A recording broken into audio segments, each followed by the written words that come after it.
Hello students, today we are going to learn about continuity of our last classes, that is solution for our book back 1 mark questions. Okay, in our last two classes we are completed up to question number 10. Yes, now we are continuing from question number 11. Okay, so listen and watch carefully students.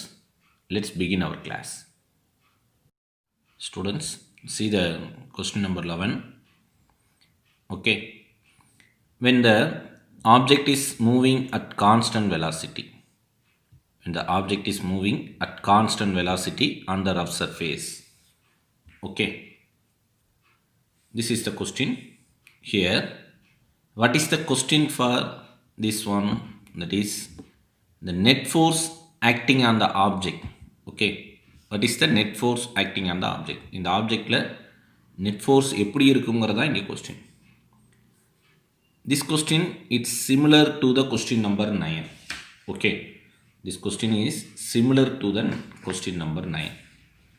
Okay children, in our last class already we have discussed question number 9. Once again just we recall this question because just you understand this question, the question number 11 is easy. Okay, so once again see the question number 9, then we see the question number 11. Okay, the force acting on the particle moving with constant speed. Okay, so both two questions are small changes. அங்கே பார்த்தீங்கன்னா object சொல்லியிருப்பாங்க, இங்கே particle சொல்லுவாங்க. Constant ஸ்பீடில் move ஆகுது அப்படிங்கிறோம். அங்கே என்ன சொல்லுவாங்க, ஒரு சர்ஃபேஸில் இருக்கும் பொழுது அப்படின்னு கேட்பாங்க. இங்கே need not to be zero அப்படின்னு நம்ம சொன்னோம். ஏன் sir need not to be zero சொல்கிறோம் அப்படிங்கிறதுக்கான நேற்று ஒரு எக்ஸ்ப்ளனேஷன் கொடுத்தோம். ஓகே, இது ஞாபகம் இருக்கும்.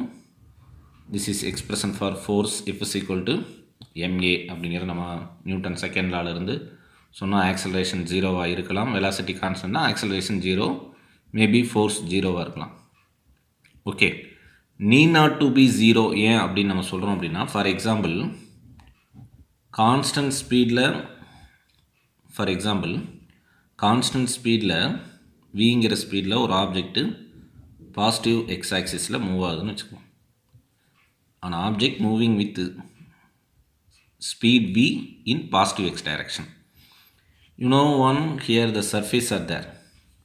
ஸோ அப்போ இங்கே போகும்பொழுது என்ன ஃபோர்ஸ் இருக்கும், ஃப்ரிக்ஷனல் ஃபோர்ஸ் இருக்கும்.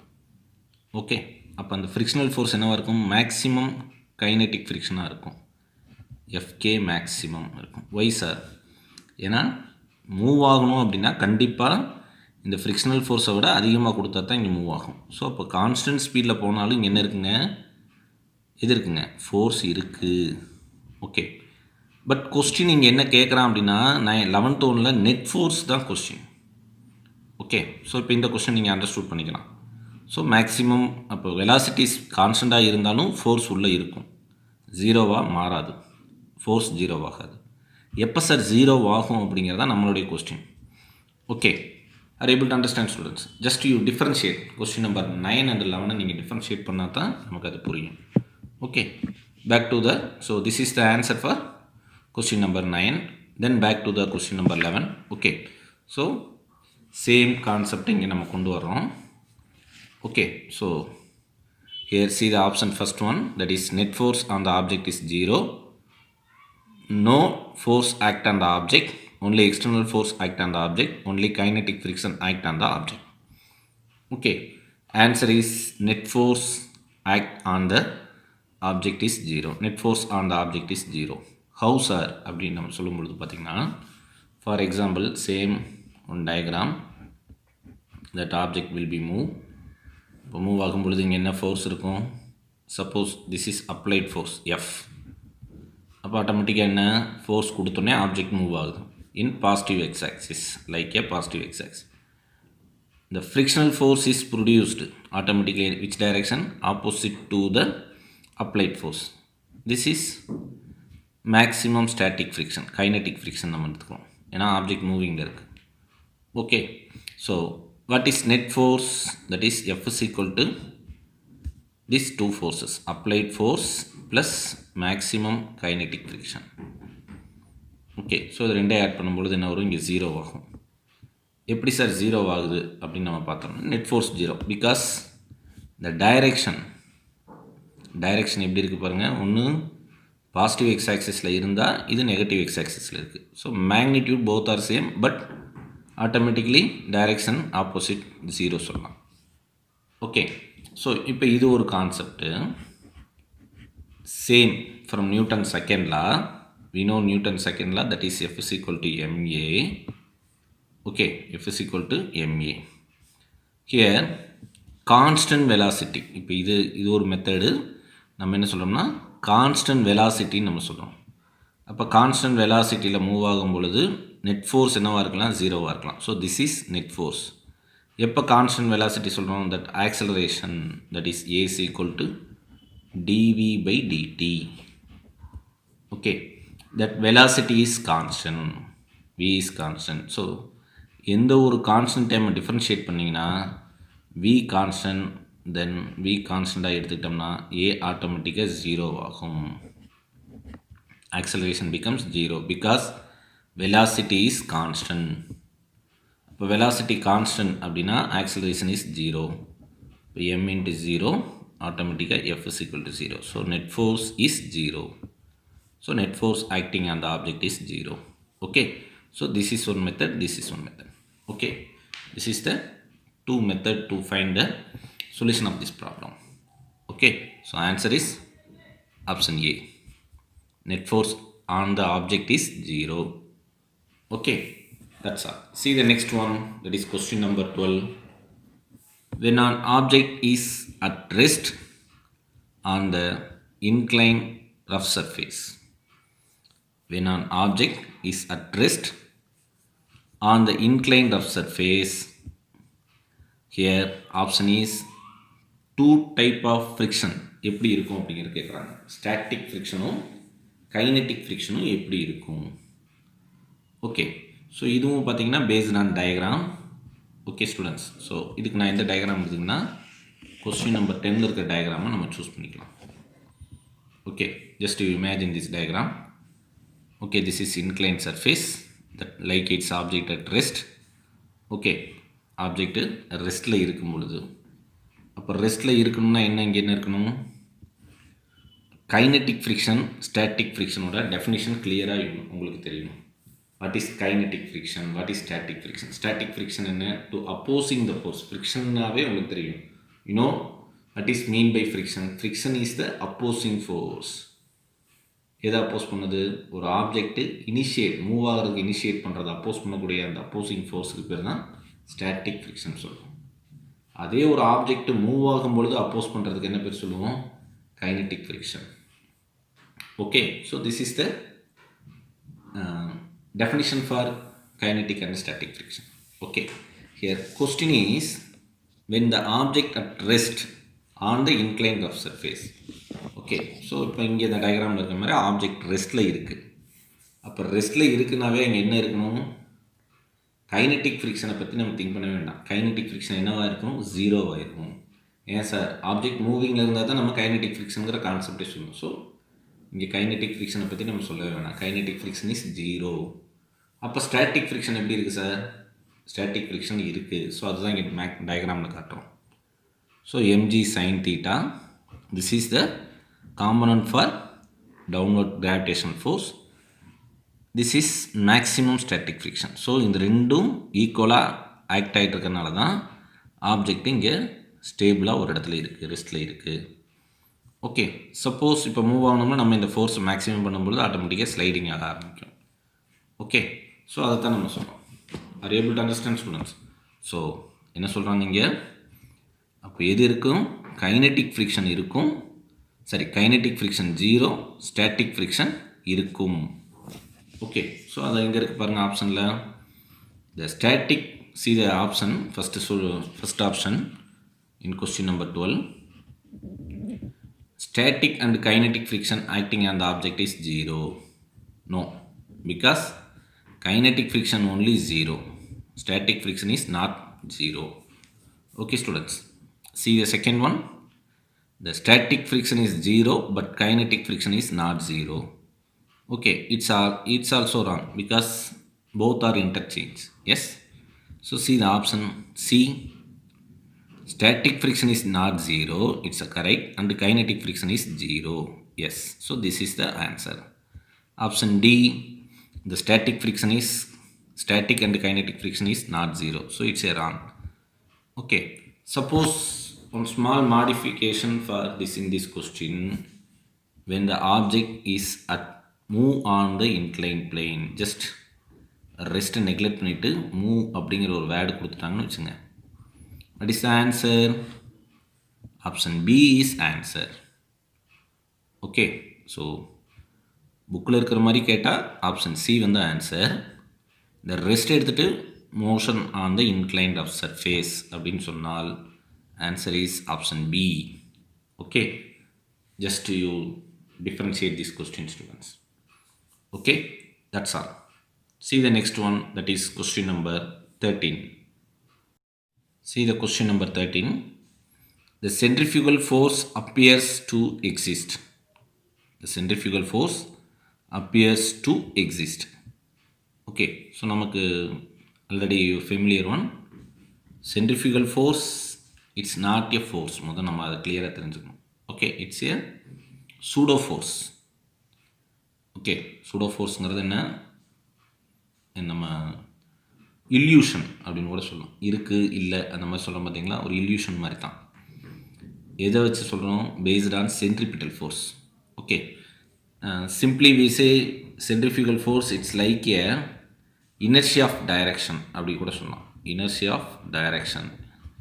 ஓகே, ஹவுஸ் ஆர் அப்படின்னா நீங்கள் என்ன செய்யணும்? இந்த இனர்ஷி ஆஃப் டைரக்ஷனை போய் எடுத்து ஜஸ்ட் தியரியை ரீட் பண்ணி பாருங்கள். ஜஸ்ட் யூ அண்டர்ஸ்டாண்ட் சென்ட்ரிஃபியூகல் ஃபோர்ஸை அண்டர்ஸ்டூட் பண்ணிக்கலாம். ஓகே, ஸோ டைரெக்ஷனை சடனாக அதனால் சேஞ்ச் பண்ண முடியாது. அதனால தான் என்னது, நம்ம ஃபேரவே ஆகிறோம், பார்ட்டிக்கிள் வந்து ஃபேரவே ஆகும். ஸோ அதுதான் பேலன்ஸ் பண்ணுறதுக்காக நம்மளாம் இமேஜின் பண்ணக்கூடிய ஒரு ஃபோர்ஸ் தான் centrifugal force. Okay, so here the question is, எந்த ஃப்ரேமில் சென்ட்ரிஃபியூகல் ஃபோர்ஸ் இருக்கும் அப்படிங்கிறது தான் கொஸ்டின். ஓகே, ஸோ அப்போ ஃப்ரேம் ஆஃப் ரெஃபரன்ஸ் அப்படிங்கிற கான்செப்ட் கிளியராக தெரியணும். ஓகே, ஸோ அதில் 2 kind of frame of reference தெரியும். Inertial frame and non-inertial frame. Okay, inertial frame means that is obeys the Newton's law, that is non-accelerated frames, and the non-inertial frame is the, what is that, accelerating frame. Okay, so on the accelerating frame also called rotating frame. Some rotating frame motion will be in circular motion. We are imagining the frame of reference like a rotating frame of reference. Okay, so centrifugal force appears to exist only in rotating frame. Okay, this is theory based question. Just you read this theory concept, you write this answer. Okay, so this is the answer for question number 13. Okay, so what is the answer? The centrifugal force appears to exist only in rotating frame. Both centrifugal and centripetal force. Okay, so ரெண்டுமே எங்கே இருக்கும்? Rotating frame of ரெஃபரன்ஸில் தான் இருக்கும். Okay, that's all. See the next one, that is question number 14. Choose the correct statement from the following. Choose the correct statement from the following. See the first option, centrifugal and centripetal forces are action and reaction pairs. Not. Okay, action and reaction pairs. Centripetal force are real force. Okay, centripetal force are real force. Both two forces are real force. Just you read the similarity between centripetal and centrifugal force. Okay, centrifugal force arise from gravitational force. No, it's a wrong. Okay, centripetal force arise from gravitational force. Okay, so கண்டிப்பாக மூணுமே இல்லை அப்படின்னா ஆட்டோமேட்டிக்காக option D நம்ம சொல்லலாம். But அதுக்கு reason தெரியணும், ஏன் நம்ம ஆப்ஷன் டியை சூஸ் பண்ணுறோம் அப்படின்னா கிளியராக சொல்லியிருப்பாங்க பாருங்கள். Centripetal force acts towards the centre and centrifugal force appears to act away from the center in circular motion. Okay, this is clear. So centripetal ஃபோர்ஸுங்கிறது எப்படி இருக்குங்கிறாங்க, எப்பயுமே டுவர்ட்ஸ் அ சென்டர் ஆக்ட் ஆகும். பட் சென்ட்ரிஃபியூகல் ஃபோர்ஸுங்கிறது எப்படி இருக்குங்கிறாங்க, எப்பயுமே away from the centre. So இது ரெண்டு பேலன்ஸ்ட் ஆகிறதுனால தான் ஒரு ஆப்ஜெக்ட் சர்க்குலர் மோஷனில் இருக்கும். Okay, what is the formula for centripetal force? That is F is equal to m omega square r. Minus போடுவோம். இது centripetal force. At the same time centrifugal force that is m omega square r plus m omega square. So இப்போ object ஒரு circular மோஷனில் இருக்குன்னா ரெண்டே add பண்ணணும். Net force பார்க்கும் பொழுது that is 0. Okay, are you able to understand, students? That's all. So answer is this one.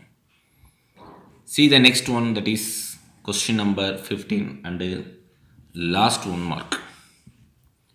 Okay, if a person moving from a pole to equator, okay, if a person moving from pole to equator, the centrifugal force acting on him, centrifugal force acting on him. Okay, so ஒரு person போல்லேருந்து ஈக்குவேட்டாருக்கு போகிறாங்க எங்கள் எர்த்தில். அப்போ அவங்களுடைய centrifugal force என்னவாக இருக்கும்? Increase ஆகுமா, degrees ஆகுமா, remain சேமா, இன்க்ரீசஸ் தென் டிக்ரீசஸ்? ஸோ இந்த மாதிரி கேட்குறாங்க. ஸோ ஃபஸ்ட்டு நமக்கு போல் எங்கே இருக்குது எர்த்தில், ஈக்குவேட்டார் நம்ம எது சொல்கிறோன்னு நமக்கு தெரியும். Okay, just we draw the circular. Just we understood this is earth, our earth நம்ம கன்சிடர் பண்ணிக்கிறோம்னு வச்சுங்க. ஸோ 4 பார்ட்டாக நான் பிரிக்கலாம். Okay, so this is pole, this is equator. Okay, this is R. So person என்ன சொல்கிறாங்க, போல்லேருந்து ஈக்குவேட்டார் வராங்க. அப்போ இப்படி கொஞ்சம் கொஞ்சமாக என்ன ஆகுது, இங்கே ரேடியஸ் வந்து என்ன ஆகிட்டு இருக்குங்க, இன்க்ரீஸ் ஆகுது. ஓகே, ரேடியஸ் கொஞ்சம் கொஞ்சமாக இன்க்ரீஸ் ஆகுது. What is the formula for centrifugal force? That is FCF. So formula is m omega square r. Okay, what is m? That is mass of the object. What is omega? Angular velocity. What is r? That is the distance, perpendicular distance. Okay, perpendicular distance எங்கேருந்து எர்த்துக்கும் அந்த man. Okay, நமக்கு தெரியும் it's a perpendicular distance. So அதான் நம்ம இங்கே சொல்கிறோம். So இங்கே பாருங்கள், அப்போ போல்லேருந்து அவங்க கொஞ்சம் கொஞ்சமாக வரும்பொழுது என்ன ஆகிட்டு இருக்குங்க, ஆட்டோமேட்டிக்காக that R will be increases, radius will be increases. What is the relationship between centrifugal force and R? Both two terms are constant. Omega also constant, mass also constant. Automatically the centrifugal force is directly proportional to R. Okay, centrifugal force is directly proportional to R. Okay, அப்போ increase ஆகும் பொழுது என்ன ஆகும், ஆட்டோமேட்டிக்காக ஈக்குவேட்டாருக்கு வரும்பொழுது centrifugal ஃபோர்ஸோட value எப்படி இருக்கும், இன்க்ரீஸாக இருக்கும். At the same time at pole, எங்கே அட் போலில் இருக்கும் பொழுது சென்ட்ரிஃபியூகல் ஃபோர்ஸோட வேல்யூ என்ன, 0. அட் போலில் centrifugal forceோட value 0. From pole to equator it will be increases.